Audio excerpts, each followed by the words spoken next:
Hi, I'm Kacey Thorps, and welcome to Live Beyond a Dream. Thanks for tuning in. Today we're going to talk about a subject that's very near and dear to my heart. A little personal, as a matter of fact. But I asked a couple of friends this very interesting question, and I want to share with you the information that I got from them. Would sleeping in a separate room be a deal breaker for you and your spouse? That is something, huh? Have you ever really even thought of that? Because if you remember the show I Love Lucy, they did exactly that for a couple of the first episodes. I'm sure those had to do with other laws and everything, but that was something, wasn't it? Well, let me tell you what some of my friends actually said. Most of the men actually said, what's the purpose of getting married if you're going to sleep in separate beds? Well, I found that a little offensive.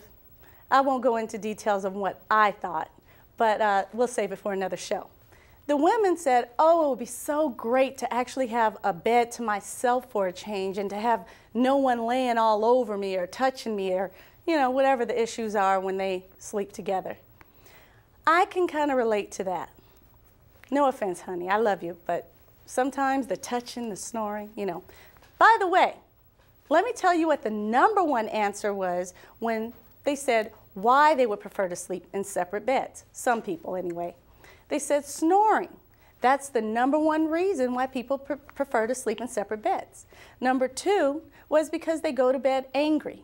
Now, to me, that one just didn't make sense because wouldn't you just go to bed angry in another room if you were to sleep separately?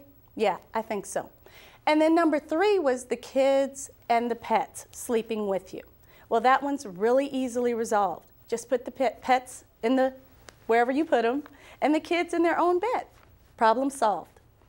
Well, I want to share a couple of stats with you and let you know what the majority of the people said when we asked them this question.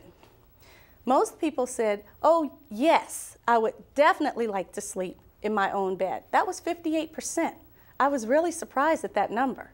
And 18% said, oh, no, that's not going to happen. If she tries to make me sleep in another bed, we're going to have problems. So that tells you who said that.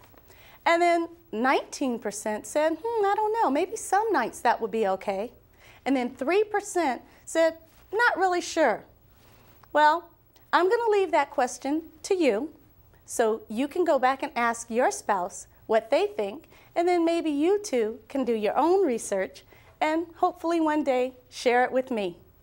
Thanks again for watching this episode of Live Beyond a Dream with Kacey Thorps, and always live beyond a dream. Bye-bye.